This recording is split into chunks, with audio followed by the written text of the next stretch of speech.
Kamusta po kayo? Mabuti. Amen. Alam mo ba niyo yung word na handa? Kayo ba'y handa? So maraming pinatutungkulan yung handa. Pag handa ka, anong ibig sabihin?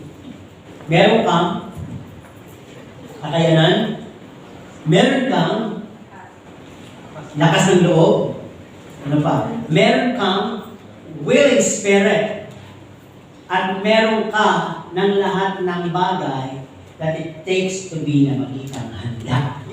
Amen. Dahil hindi ka tatanggap, hindi ka tatayo, hindi ka lalakad, at hindi mapapasayo kung hindi ka handa. Kaya yun po yung aking binigay introduction. Because today, I want you, each and every one of you, and all of us here, to welcome the Holy Spirit. Palakpakan po natin. We welcome the Holy Spirit in all your midst. He will us. Wala na kung kasama you. You're so gentle, yet you're so powerful. Hallelujah! So we have our verse found in Acts 1:8. Unang bahagi, John 14:17, ikatlong bahagi, at Joel 2:28, ikalawang bahagi. I'll be reading in Tagalog. Acts 1, o Gawa 1:8, unang bahagi, dahil po at tatanggapin ninyo ang kapangyarihan pagdating sa inyo ng Espiritu Santo. John 14:17, ikatlong bahagi. Juan 14:17, ikatlong bahagi. Sapagkat siya'y tatahan sa inyo at sa inyo. Sino ba yun? Holy Spirit. Joel 2:28b, na ibubuhos ko ang aking Espiritu sa lahat ng laman. So lahat na nandito na nakakaramdam, gising, antok, may masakit, tama lang, lahat yun ay pakiramdam, ibig sabihin kayo ay isang laman. At kayo ay entitled para tanggapin ang kapuspusan ng banal na Espiritu. The very word is, and the very act is, for you to achieve in receiving the Holy Spirit, is that you welcome the Holy Spirit and be ready. Maging handa na. Alisin yung takot. Tayo po natin yung buhat manalangin. Panginoon, maraming salamat. This is a blessed day, O God, for you will be dealing with us with the Holy Spirit. We believe, O God, that you're gonna fulfill your promise, O God, that in the last days, you would be pouring out your Holy Spirit, and these are the people qualified to receive your Holy Spirit right now, O God. We believe, O God, kahit hindi pa kami tapos, if you are here, then you would be sending the move of the Holy Spirit to touch each and everyone's heart and give the manifestation, O God, the sign, O God, the very evident, the speaking of tongues, O God, that you grant them, O God, that let them receive it heartfully, O God. Hallelujah! I believe, O God, na hindi mo ito pinagkakait sapagkat ito'y kanoob at ito'y nais mong ibigay sa lahat ng mga handa at nagnanasa, Panginoon. So Lord, today, as we talk about the Holy Spirit, let the Holy Spirit be with us, to comfort us, guide us, impart to us wisdom and knowledge, and the readiness to accept that power that would come from you, O God. To you we give all glory, honor, and praise as we humble ourselves in your throne, O God. This is all we ask in Jesus' name we pray. Amen. Alam mo ba ninyo yung awit na Come Holy Spirit? Kasi may klase nun at may bago. Di ba yung classic, yung Come Holy Spirit, I need you. Diba? So medyo malumanay, pero pag talagang kinakanta yun, then comes the Holy Spirit. At yung bago naman, yung nasa papanahon natin, ay yung Come Holy Spirit, all oppression me. Kahit gano'n, masaya, at very parang bubbly, natatanggap din natin ang Holy Spirit. So it's not with the song, it's with the readiness of your heart. Amen. Kahit wala kayong tugtog, kung talagang handa kayo, pupuspusin kayo ng banal na Espiritu. Alisin yung lahat ng agam-agam, yung takot, yung mga misconception about the Holy Spirit. Ngayon pa lang maganda na, andyan ang Holy Spirit, nandito sa ating kalagitnaan, at handa, may dalang pitchen, may dalang tubig, o kung sinong gusto ka-fresh, kung sinong gusto tanggapin ang kapuspusan, pwede tanggapin anong oras. Amen? Basta handa lang. Okay, let's go on. Ang sabi nga, maraming Kristiyano, alam yung mga kanta, Holy Spirit, I need you. But in reality, marami rin ang awkward, marami ang natatakot, at marami ang hindi nagsusumikap ma-achieve o matanggap yung tinatawag na kapuspusan. Parang kontento na lang silang dumadalo. Pagka napila nung isa, napila nung dalawa, nung tatlo, sabi nga sa Bible, dalawa, tatlo. Okay na yun, hindi po. Yun lang yung sinabi na senyas, dalawa, tatlo, ay magbibigay ng speaking tongues, then comes the interpretation of tongues. Pero yung gift na yun ay laan para sa lahat. Yung ba, lahat na nakatingin sa akin, lahat na nakikinig ngayon, qualified kayo tumanggap ng baptism of the Holy Spirit. Kaya sabi nga, the Holy Spirit power. Kung ito ay nasa inyo, you would have a life of victory because the Holy Spirit will lead you. Kung ang mga Kristiyano ay puspos naman ng Santong Espiritu, I mean lahat. Ang sabi nga dito, what a church would it be? Anong ibig sabihin nito? May magkakaroon ng spiritual breakthrough. Your life would be changed constantly. Mas mabilis kayong magkaroon ng pagbabago sa inyong buhay. Daily may pagbabago. At diba sinasabi naman natin, hindi naman overnight ang pagbabago, pero pag ikaw ay napuspos ng Holy Spirit, syempre napuspos ka, malakas ang conviction. Kung baga sa kung parang lalapit pa lang sa iyong tukso, ikaw ang lalapit sa tukso, parang hindi ka namang oriente na. May nagpapaalala na, hindi ka dapat pumunta dyan. Anak ka ng Diyos, puspos ka ng banal na Espiritu. That is how the Holy Spirit will gonna work. Kapag ikaw ay puspos ng Holy Spirit, ikaw ay laging may pusong pagsisisi. Ikaw ay laging may pusong uhaw. Nais mo gustong lumapit sa presensya ng Panginoon kung saan may mga gawain pinauuhawan mo. At gusto mo laging manalangin, gusto mong magbasa ng Biblia, gusto mo magpatotoo, at gusto mong ipakita sa lahat ng tao, sabihin kung anong Panginoon ang kabutihan niya at yung nararanasan mong ginagawa ng Santong Espiritu sa iyo. Yun ang puspos ng banal na Espiritu. Kaya bakit hindi mo nalasain? Kapag ikaw ay napupuspos ng banal na Espiritu, ikaw ay spiritually contagious. Makakahawa ka. Ikaw ay makaka-impluensya. Ang motivation ng molding sa iyo ay napakalakas. Andun magiging kang tapat, magiging kang loyal servant of God. At sabi nga, ang body of Christ will gonna be spreading, will gonna be growing. There would be church planting. Tapos ang inyong church, kapag puspos tayo ng banal na Espiritu, lahat ng papasok dito, kung may mga leaders dito, at kahit na simpleng tao, puspos ng banal na Espiritu, dahil kaloob nga rin ang pagpapagaling, sino man ang magpatong ng kanyang kamay sa may sakit, gagaling sila. Sapagkat sasamahan sila ng kapangyarihan ng banal na Espiritu. There would be gifts of healing. Kaya dapat may evidence, mapuspos tayo. At ating pong asamin. Ang sabi kapag puspos din po ng banal na Espiritu, ang lahat ay magkakaroon ng pagkakaisa, wala masyado sa mga gawa ng laman, walang inggitan, walang tisuran, walang mga bagay na kupirahan, walang mga bagay na pagpapaimbabaw, kundi lahat ng ating gawa ay napapaterno o napapatter sa buhay at gawain ng Panginoong Jesucristo. Pero sabi, but why many churches deny the Holy Spirit nowadays? Maraming church po ngayon, hindi na sila nag-engage sa Holy Spirit baptism. Ano po? Bakit? Kasi marami na yung kanilang kaparaan ng pantao. Mas tumaas na yung tinatawag na head knowledge.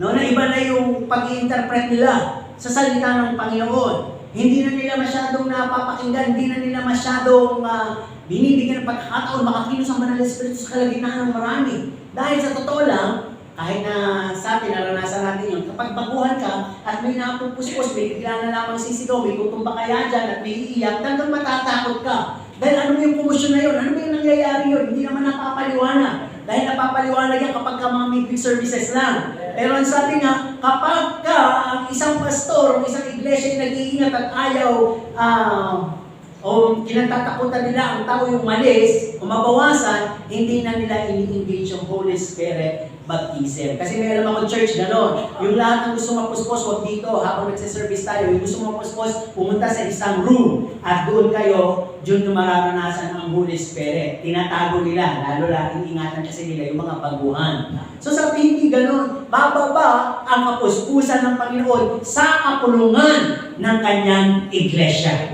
Di po ba? Although sabi nga nila, kasi nga, di ba, Pinapunta nga sila sa upper room eh.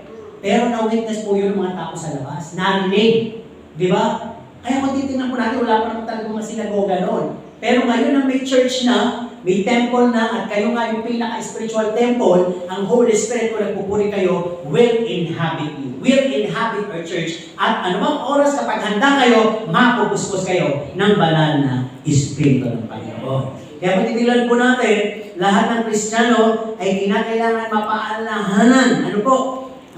At sabi dito, kinakailangan ang Holy Spirit ay nasa sa atin sapagkat siya ang magpapaalala lahat ng bagay natin natututunan, lahat ng bagay natin naririnig kapag tayo ay wala na sa church at tayo ay nasa tinatawag na kalagitnaan ng isang linggo, sino man nakakasalamuhan natin, ano man ang ating hinaharap, ito man pa ay pwedeng magamit para tayo tuksuhin, panghinain, o pwede tayo subukan, ipapaalala ng Holy Spirit ang lahat ng mga bagay ninyong narinig tungkol sa salita ng Diyos. Kaya sabi ng Panginoon, aalis ako, pero may papalit na isang kahalili na katulad ko. Siya ay isang kapangyarihan na magpapaalala sa inyo ng lahat ng tinuro ko, lahat ng sinabi ko. Kaya kung nagbabasa ka ng Bible, at ikaw ay puspos ng Holy Spirit, parang ikaw ay walking Bible.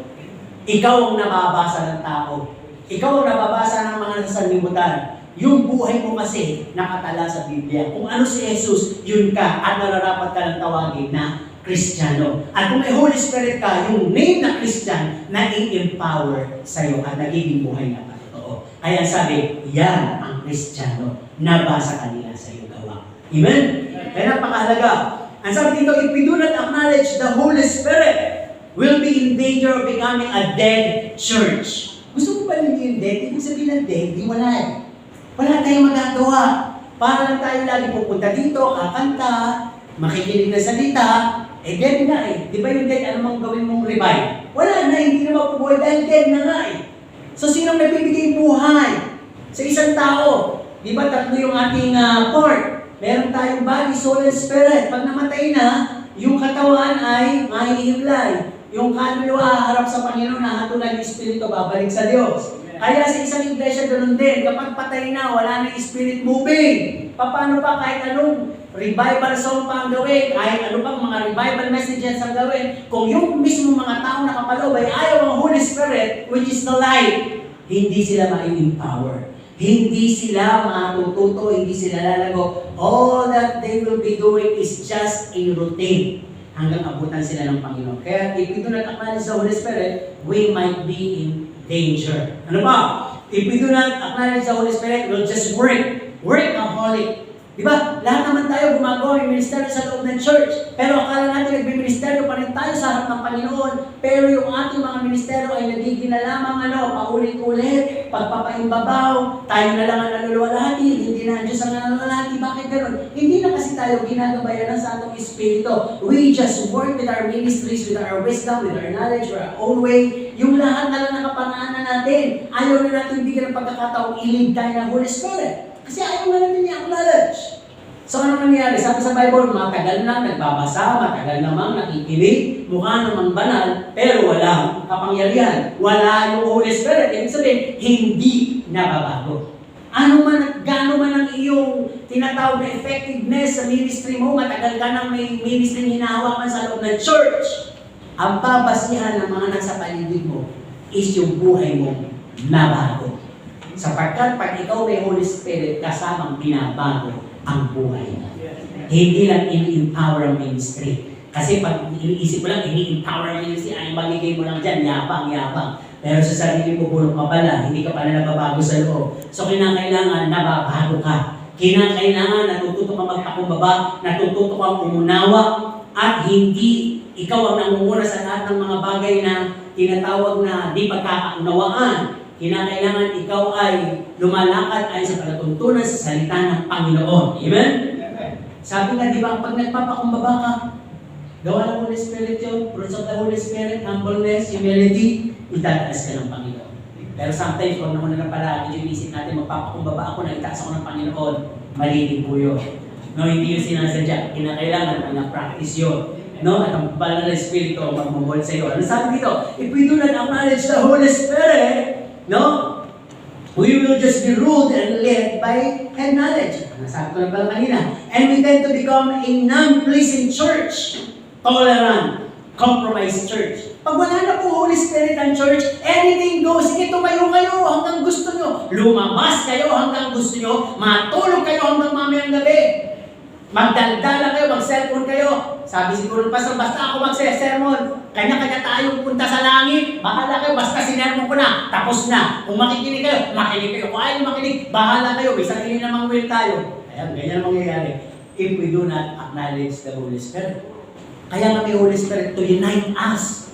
To empower us with love. The fruits of the Holy Spirit. Kaya napakahalaga. Reminder, sabi nga, apart from Him, we cannot do anything. John 15:7. Apart from Him, it talks about God, Jesus, and the Holy Spirit. Pag wala nito, wala tayong magagawa. Ang sabi sa Galatians 5:25, if we live by the Spirit, we must also walk by the Spirit. Lumakad tayo ayon sa palatuntunan ng banal na Espiritu. No? Ang sabi nga dito, how can this be possible? If we refuse the Holy Spirit or hide for its outpouring, paano tayo makakalakad sa pamumuno ng Holy Spirit kung andyan yung Holy Spirit na outpour na sa atin? Ayaw natin, awkward tayo, nahihiya tayo, may misconception tayo, ayoko, hindi pa ako ready. Paano ka? If you will not be baptized by the Holy Spirit, you cannot possibly walk through the Spirit. Lalakad ka sa flesh pa rin, Kaya kinakailangan mapuspos ka ng banal na Espiritu. May makikita kayo. Kasi sa flesh, gusto mo bumait, gusto mo mabago, pero hindi mo magawa. Pag napuspos ka ng Holy Spirit, yung gusto mo bumait, mangyayari sa'yo. Yung gusto mong mabago, mababago ka sapagkat ang Holy Spirit ang mas malaki ang percentage sa'yo, mas malaking sakop niya sa'yo at natatalo niya yung flesh na nandoon hanggang isang araw, totally mapatay yung flesh. Mapatay yung desire of the flesh. Yun po ang motivation, yun ang role ng Holy Spirit kaya kailangan nasa atin siya to help us fight the old nature. Alam po ninyo, nakikipagkagawan tayo eh. Our old nature want us to go to hell. No? Sabi nga, si Satanas hindi naman yan nilitaw sa'yo ng may sukay na nakadamit ng itim at matinding pula. Lalapit yan sa'yo doon sa klase na gusto mo. Yung ma-allure ka, yung ma-attract ka. Kasi nga daya eh. So ano gagamitin niya? Espiritu yan eh.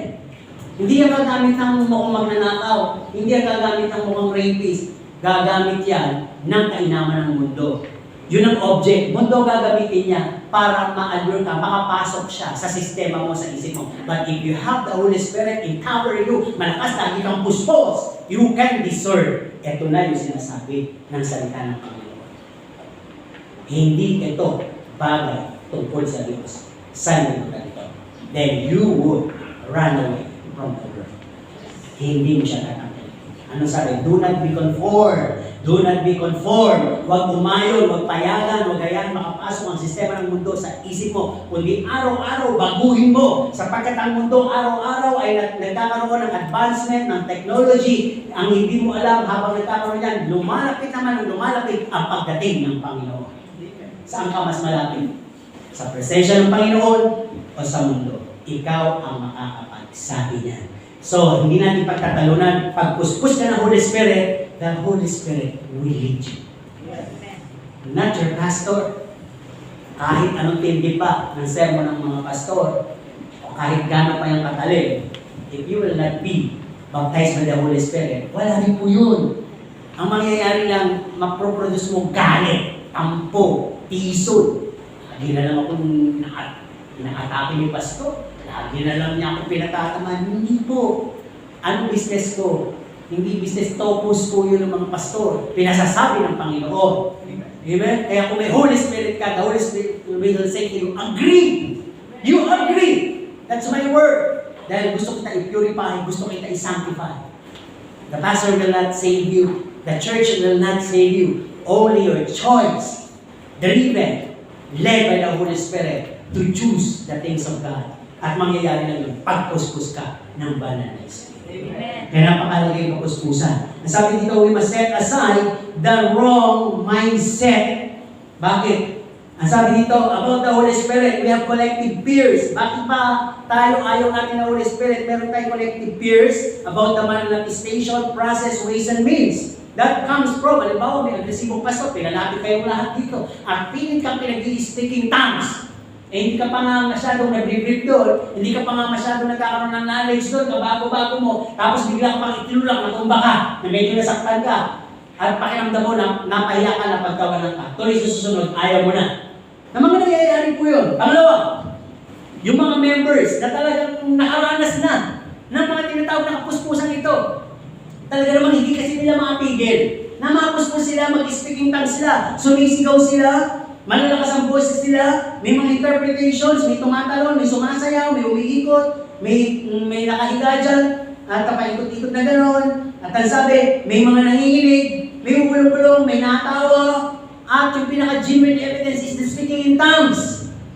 So pagka hindi mo na-iintindihan yung mga manifestations sa'yo, pwede kang matakot. Pero ang sabi, pwede kang matakot, pero huwag kang matakot sa Holy Spirit. No, manifestation yun. Hindi mo mararanasan yung bagay na yun o hindi ka ilalagay ng Holy Spirit sa kahihiyan. Kung nandito ka sa loob ng church, lahat ng tao dito dapat marunong magpuri. At kailangan alam mo ang purpose kung bakit ka pinagpupuri at kung bakit kinakailangan ka mapuspos. Alisin niyo yung isip na, pag nagpuri ako, titingnan ako, lahat ng mata nakatingin sa akin. Ba't kayo titingnan? Eh gusto rin naman nila mapuspos eh. Hindi ko ikaw tinignan nila, hindi sila mapupuspos. Kaya ikaw naman na nakatingin, sana mas marami sa'yo. Na nakainisip mo nakatingin sila, ikaw tuloy ang hindi mapupuspos. Samantalang sila, hindi ka naman tinitingnan, nakatingin sa Panginoon, napupuspos. Kaya ang direction dito, walang mag-iisip na may nakatingin sa atin. Ang tanong, may nakatingin ba sa inyo? Meron. Sino? Isa lang, ang Panginoon. Kaya siya nakatingin, tinitingnan niya kung sino talaga yung nakalabas yung baso, yung puso. Panginoon, gusto ko talaga mapuspos. Yielding, ibig sabihin. Gusto ko talaga tanggapin ang kapangyarihan ng Holy Spirit. Gusto ko ngayon na uhaw na uhaw ako, Panginoon. Gusto kong mapuspos. Bibigyan. Pero yung mga ayaw, nagtatawag na. Lumapit kayo, taas yung kamay nyo, puri niyo sa Panginoon, para bang, sino yung gustong kuminom? Hindi naman ako nakukuha. Inom ka ba? Sabi nung, inom ka. Hindi ako nakuha, next time na lang. Di ba? Parang gano'n. Kaya kung hindi ka ready, you will not receive. Nakakuha na naman yung iba yung para sa'yo. Tama? May talentong isa, dalawa, at 5. Isa na nga lang, pinagdamot mo pa sa sarili mo. Hindi mo pa hinayaang lumago. Naibigay ko sa mas marami. Hindi ko gano'n na lang ba gusto mo. Yung para sa'yo, mabibigay pa sa iba. Kailangan po natin, we are living in the last days. Kung wala yung kapuspusan, pwede po tayong maligaw. Kung wala yung kapuspusan, walang gagaway sa atin. Wala tayong kalakasan, hindi magsasalita ang Panginoon sa kalagitnaan natin. Walang revelation kahit magbasa ng Bible. Hindi mo makukuha yung mga interpretation. Bakit? Ang Holy Spirit, hindi buhay sa'yo. Hindi nagmamanifest sa'yo. Oh, I have one to claim. I have 100% Holy Spirit. I have 200% Holy Spirit. I have 1,000,000 Holy Spirit. Kung pala sa mga sinasabi mo, mali na. Hindi naman nasusukat yung Holy Spirit. Basta isa siyang malaking kapangyarihan na sumasa inyo higit lalo sa handang tumanggap ng Holy Spirit. Holy Spirit, you are welcome. And the Holy Spirit is now actually naglalakad siya. Tinitingnan niya ang puso ng bawat handa. Okay, ang sabi nito, bakit? Bakit minsan hindi na mapuspos? Pangatlo, frustrations. Yung minsan ka na nag-attempt, isa, dalawa, nakatlo ka na, hindi ka pa rin napuspos. Bakit? Tingnan mo kasi, ano ba yung gumugulo sa isip mo? Ba't hindi ka mapuspos? Alisin mo ang iyong personalidad. When you come before God, kalmutan mo ang iyong sarili. Kasi minsan, huwag naman magagalit. Pag tayo'y may itsura, tayo'y may personalidad na matindi, o tayo'y may mga achievement, o may gaya, yun ang iniisip natin. Right ba akong umawa? Right ba akong magsisigaw, tumalo, matumba? Tumulong ang luha, sipon, ako pagtawalan. Ako pa naman yung napaka-machismo, ako pa naman napakaganda. Ako'y aral, ako'y tapos, ako'y siga, ako'y mahinhin, ako'y maganda, ako'y gwapo. Sabi, tanggalin niyo po yun. Hindi po yun ang kaparaanan para kayo puspusin ng Panginoon. Ang sabi ng Panginoon, let you have a broken heart. A broken spirit. Saka lang ako papasok. Pag sinabing broken, pag talagang winasak mo, yung malaking ikaw, yung masyadong bilib mo sa sarili mo, yung lahat ng agam-agam mo kaya hindi ka mapuspos. Pag yun, kinalimutan mo, parang inisip mo, nandito ka lang, ikaw lang, at ang Panginoon ang nag-uusap ngayon, ayan ang Holy Spirit, ibibigay sa akin, mapupuspos. Amen? Ganun lang po yun. Kaya alisin natin yung mga bagay-bagay sa ating mga agam-agam. Kaya nga sabi, when we talk about the Holy Spirit, sabi dito, we talk about power. We talk about how Christian can obtain effective ministry. We talk about how a Christian could grow and one time can go up to heaven. Alam ba niyo, pagdating ng Panginoon, ano sabi? Kasama yung Holy Spirit na kukunin. Kaya kung kayo puspos, yung Holy Spirit at ikaw pagdating, kasama itatas. Pero kung ayaw mo Holy Spirit, sino mag-i-aid sa'yo in going up to heaven? Holy Spirit is power. If Holy Spirit is in you, your life is surrounded with the fruits of the Holy Spirit. May pag-ibig ka, may kagalakan ka, may peace ka, may pagpakumbaba ka, may kindness ka. Lahat. May self-control ka.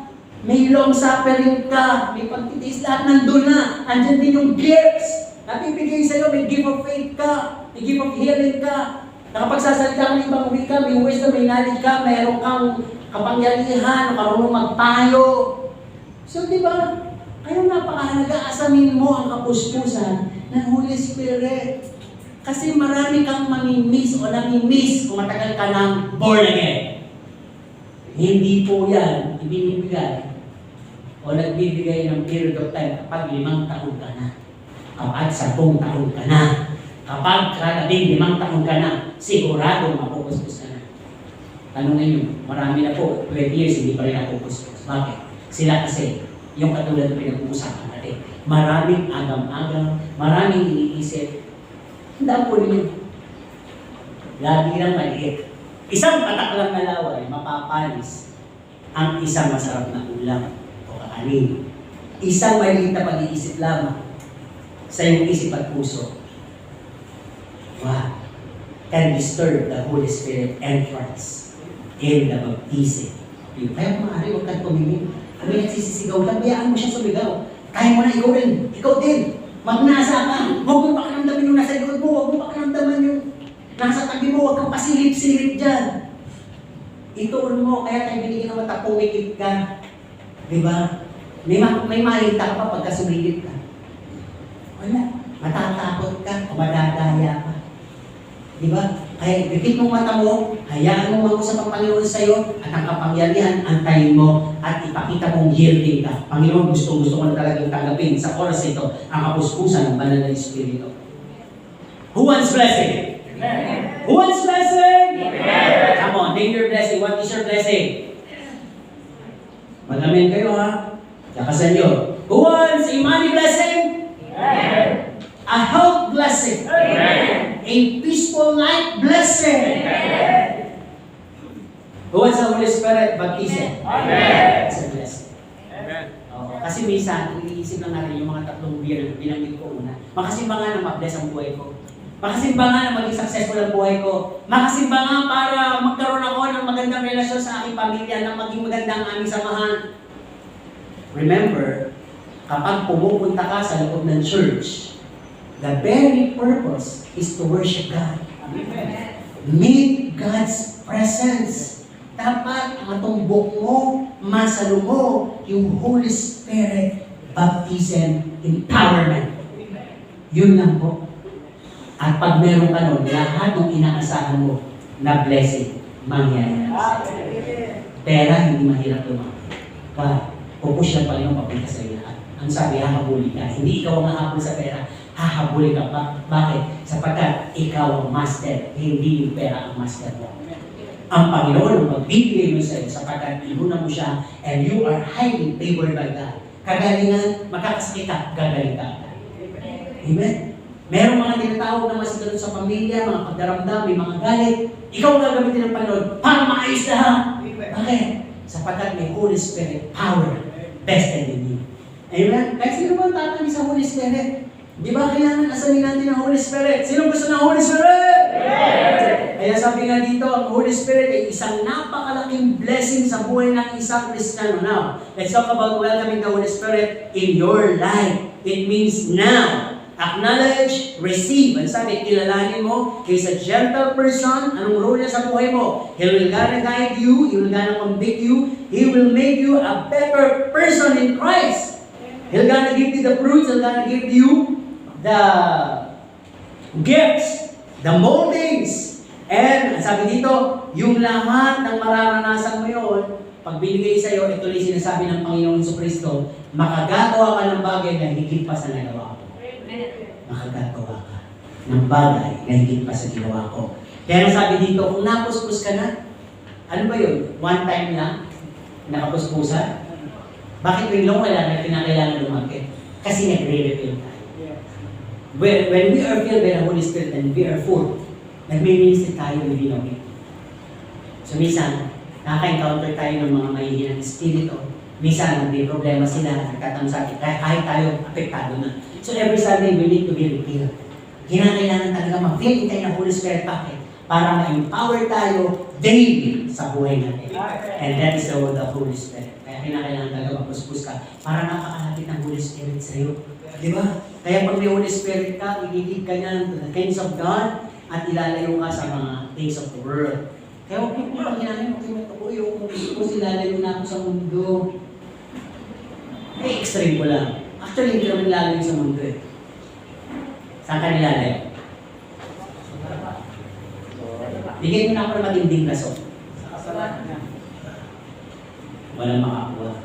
Actually, hindi naman nilalayo sa mundo eh. Nilalayo ka sa impyerno. Spirit yung pinag-usapan natin, Holy Spirit. Hindi nyo nakikita ang bad spirit. Pero ang Holy Spirit, detected niya kung sino ang mga bad spirit at ang bad spirit ng mundo ito. Kaya kung nasa iyo ang Holy Spirit, kaya mag-discernment kayo, itong tao mga nakakasalubong itong mga Diyos ba ito? Kasi pinalalayo tayo dyan. Kahit anong means ng connection, whether through virtual, whether through physical, whether to connection, communication. Kasi pwede kang hilahin kung mas marami sila at isa kang Kristiyano. Lalo na kung hindi ka naman nagsishare, imbis na preserve ka, ano mangyayari? Ikaw ang mahahawahan, ma-influensya. Tandaan po ninyo, ang mundo ay a world of influence. Pag Kristiyano ka, isa ka din sa nag-i-influensya, tandaan mo yan. Kaya nauso yung mga TikTok na yan. Di ba? Ano yung papakita mo? Sino na nagsasabi? Bakit ang dami yung followers sa TikTok nung ganito ang ginagawa? Eh, yun ang mundo eh. Maglagay ka niya tungkol sa Diyos. Ewan kung may followers ka, kung dumami ng 10. Wala, ayaw nila ng Diyos. Kaya may influence yan. Kaya kung ikaw ay talagang sa Panginoon at wala talagang pumapalo sa'yo, naglalike sa'yo, tama lang yun dahil sinabi ko, konti lang ang pupunta sa langit. At ang Holy Spirit ang magpapaunawa sa inyo yan. Kaya nasabi dadating ng Panginoon dahil yung mga elect mawawala pa yan. Madadaya pa. Lagi nung iyak sa Panginoon yan. Yung elect, ibig sabihin, bigyan na natin ng kategory ng mga pastor, evangelist, teachers, malalalim na pwede pang wala. Paano pa yung mababaw? Paano kung kaliligtas mo pa lang, ang init mo sa Panginoon, hinainang ka na kagad ng kapunduhan, kinagat mo naman. Yan, ipag-pray mo, nakakatakot. Alam kasi ng mundo ng demonyo, potential ka. Pwede ka magamit in the future. At ayaw ka niyang magamit, gusto niya mapa-impyerno ka. Hindi mo pa alam yun ngayon. Kaya pag nasa impyerno ka, doon mo ma-realize, eto pala, namali pala ako ng pili. Binigyan ako ng pagkakataong piliin ng Diyos. Pero hinaluan ko pa ng kamunduhan. Hindi pala yung paraan ng Diyos ang napili ko. Sarili ko paraan. Kaya kailangan mo ng Holy Spirit para hindi ang paraan mo ang manibabaw, kundi yung paraan ng Diyos na ituturo ng Holy Spirit. Amen? Napaka-imposible po na makasurvive ang Kristiyano kung hindi po siya puspos ang banal na Espiritu. Nasabi dito, if we got and receive the Holy Spirit, why do we need to come and be refilled again? Yun nga po sinasabi ko. Dahil pag hindi po tayo nare-refill ng Holy Spirit, mauubos po yan. At pwedeng tayo manghina sa ating nakikita, sa ating kapaligiran, sa pamagitan ng tukso, sa pamagitan ng mga persecution, sa pamagitan ng mga dinadala ng buhay na ito ng mga negatibo. Natatandaan niyo ang office ng Holy Spirit? Number one, office is comfort. Comfort. Kaya kung wala yung Holy Spirit, paano? Sino ko comfort sa'yo? Hanggang kailan kayo comfort ng kapwa Kristiyano mo, ni pastor? Yung kapwa Kristiyano mo, ni pastor, may mga problema din. Pero sabi nga, tayong lahat ng mga leader, we know that the Holy Spirit is our very best comforter. Kaya kailangan natin yan. Kaya sabi dito, look at the difference kapag ikaw ay napuspos na. Pag ikaw ay puspos, sa hindi puspos. Pag hindi puspos, attendee ka lang. Pwede umati ka ng linggo, Wednesday, Thursday, Friday. Pero wala nababan, pagpacheck ka ng attendance. Pero kapag ka ikaw ay puspos, hindi ka attendee, member ka. Bumabalikat ka talaga. Hindi ka nagmamadali. Hindi ka umaalis na nakikipag-usap ka pa sa mga kapatiran. Ano pa? At talaga kung may pangailangan, may ministry sa church, nakikisa ka. Nakikipit ka dyan, ano ba yung pwede ko maitulong? Yun ang member. May malasakit ka. And that is the work of the Holy Spirit. Ano pa? Kapag ka ikaw ay puspos ng Holy Spirit, ang sabi dito, ikaw ay Spirit-filled. Puno ka. Gusto mo talaga the things of God. Gusto mo talaga mapag-aralan pa ang Panginoon. To know God more. Pero pagka ikaw ay, basta, hindi ka naman napupuspos na dalo ka lang, active church goer ka lang. Active. Di ba? Ano pa? Kapag ka hindi ka puspos, hearer ka lang. Wow, ganda na nakapakinggan ko. Nakaka-bless. Hindi naman masama yun eh. Pero hindi mo na-apply. Pero pag ikaw ay puspos, yung narinig mo, you'll become a doer also.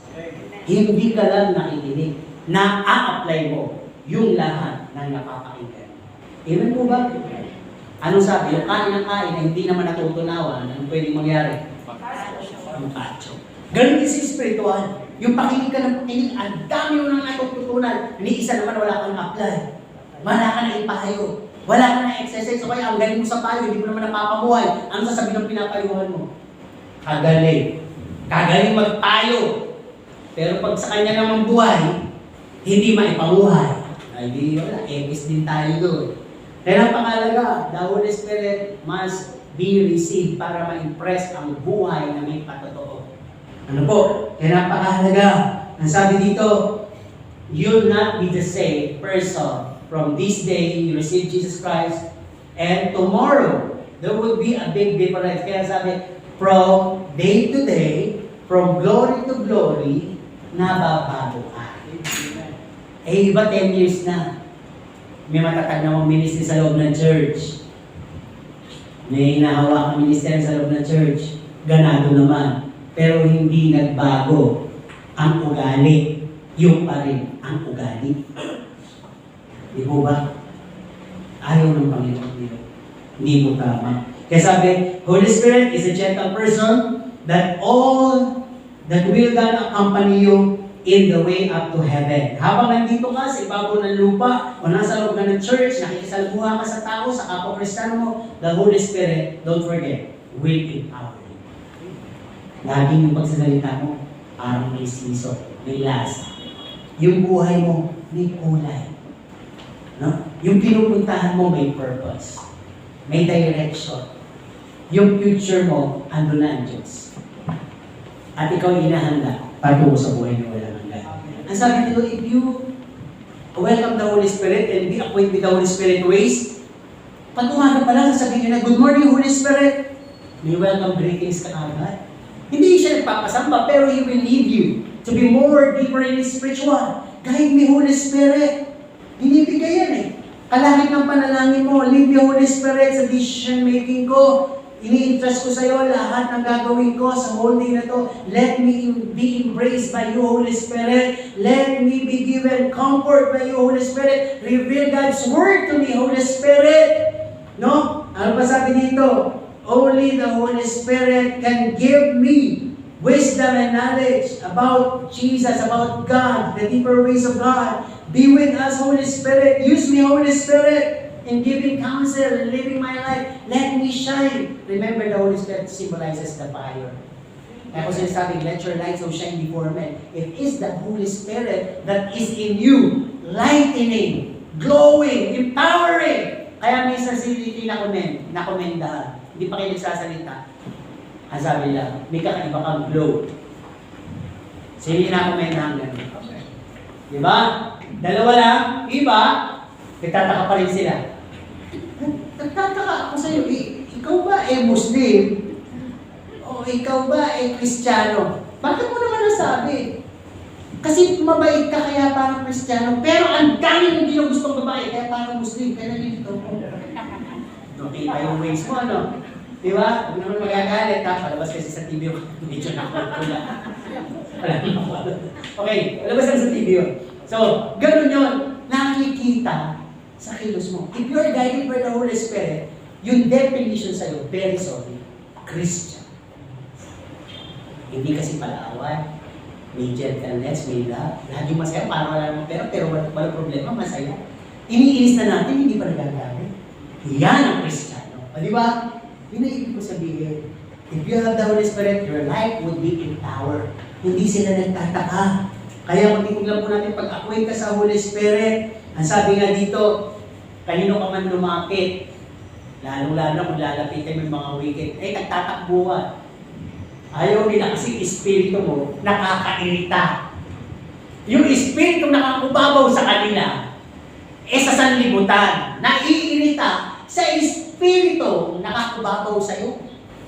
Ang walang iba kundi Holy Spirit. Pero kung ikaw ay Christian at may mga mundo lumalapit ka at welcome ka, alam kasi, uto ka. Hindi si Kristo ang nakakubabaw yan, anti-Kristo yan. Sa totoo yan, laban yan sa pastor nila. Hindi talaga kay Kristo yan. Kaya alukin mo yan, agad-agad yan. Yayain mo yan, sasama yan, matulin pa, baka tayo pa nga yayain yan. Tuksuhin mo yan, bibigay yan. Ako, yung pinapakitang buhay niyang kukunwari lang. Alam natin yung luma niyan, mas matindi pa yan sa dati. Alam na nila, basa na nila. Pero kung ikaw ay talagang genuine, baptized by the Holy Spirit, kasi ikaw na talaga ang lalay. Kasama po yun sa programa ng Holy Spirit, consecration. Kaya kung hindi ka nako-consecrate, wala kang Holy Spirit. Tumanggap ka, pero wala kang Holy Spirit. Yun ang nakakaya. Wala kang Holy Spirit! Kaya ano, makamundo ka pa rin. Kasi nasabihan ka sa mundo, galit ka. Kasi ang nasa iyo, bad spirit. Nasa Galatians yun. Sabihan mo ang tao na galit sa iyo, hindi espiritu ng Diyos ang nasa kanya, ang espiritu ng mundo. Sapagkat ang pakikipagkaibigan sa mundo, kaaway nila ang Diyos. Kaya pag patungkol sa Diyos ang pinapasok mo, galit sila. Di ba? Kaya tama yun. Hindi lahat ng nasa loob ng church, Christian. Maraming fake Christian. Amen? They just go for the benefits. They just go to be called. Hindi na mago. Nagpupumilit mabago, ayaw mabago. Bakit? Ayaw man lumayo eh. Gusto pa rin doon sa dati. Ang dami na narinig na salita, ang dami ng payo. Oo lang na po, hindi naman ayaw kaya ang Holy Spirit. Ngayon may solusyon po yan sa lahat na sinasabi ko. Kung talagang gusto mong bago, hirap na hirap ka na. Abay, kahit din ako, pastor, naranasan ko yung gano'n, yung talagang gusto mo, ayaw mo doon. Pero minsan, tutuksoy ka, pero ano sabi? Kaya naman talaga, iyak mo sa Panginoon, ayaw mo na yun. Hindi pwedeng habang buhay gano'n. Dahil mawawala na sa isa yung buhay mo sa harap ng Panginoon. Pag nagpapatuloy ka gano'n, compromise life yun. Kahit si Pablo may karanasan gano'n. Nagnanasa kasi yung espiritu sa laman at naman sa espiritu. Kung hindi ka napupuspos, nagnanasa yung espiritu mo sa laman. Gusto mo magbago, hindi ka naman ayaw ng Holy Spirit. Ang idudumi na sa'yo, yung laman mo. Yun ang mangyayari mas malimit. Frustrated ka lagi hanggang isang araw mo, ayaw mo dahil hindi ka naman talaga nakakapag. Pero kung sasabihin mo, Holy Spirit, puspusin mo na ako. Kung mga susunod na mga pangyayari, pinagkakatiwala ko sa iyo, alam ko naman pagka ikaw ang kumilos, hindi ka lubihan. Magugulat ka pa. Hindi kasi sa kapangyarihan ng tao para sa mabago, kundi sa kapangyarihan ng banal na Espiritu. It's not by mind, nor by power, but by the Holy Spirit. Say the Lord. Can change your life. Kaya nasabi po natin ang Holy Spirit. Holy Spirit must be acknowledged, kilalanin. Holy Spirit must be given time to fellowship with through reading and prayer. Holy Spirit must be your company. You must know Him as a friend, as a gentle company, person, powerful, and gentle. Kung di ka, kinakasama ka, kaya nasabi ng Panginoon, do not grieve the Holy Spirit. Dumating sa dispensation ng tao, kasama niya Diyos. Nabi ko ang Diyos. Ibinigay yung kasama si Jesus Christ sa middle dispensation. Nabi ko din. And the last dispensation tayo na po, binigay ang Holy Spirit. Ano sabi? Huwag mong i-grieve, huwag mong lapastangan sapagkat pagtasan, wala nang susunod pa. Tatlo lang yan. Yan na ang uli. Kaya sino mong lumapastangan dyan will be in danger of no forgiveness. Kaya kung may conviction ng Holy Spirit, pagbigyan mo. Kung kinakalagot ka ng Holy Spirit, pagbigyan mo, sapagkat hindi ka naman ililid ng Spirit ng Diyos sa kapahamakan, ililid ka niyan sa kalwalatian, sa buhay ko na hanggan. Amen. Amen? Kaya napakalaga po, ang sabi niyo, don't make it hard for you. There's nothing to be afraid of the Holy Spirit presence. Kaya sabi, punta sila sa Jerusalem, sa upper room, antayin niyo! Dadating ng kapuspusan sa inyo. Amen? Kayo po ba yung handa? Amen. Hindi kayo natatakot? Bakit ka naman matatakot? Kailangan ng isang Kristiyano tanggapin ang kapuspusan ngayon. Amen. So right now, ladies and gentlemen, brothers and sisters in the Lord, I present to you the Holy Spirit. Let us welcome the Holy Spirit right now. Tayo po natin tumayo at tayo po'y magpupuri sa Panginoon. Buksan ninyo ang inyong puso, ipikit ninyo ang inyong mata, asamin nyo, kapuspusan ngayon, tatanggapin nyo yan. Amen. Huwag kayong magduda, huwag kayong magkaroon ng agam-agam, tatanggapin nyo ang kapuspusan ng Banal na Espiritu. Hallelujah.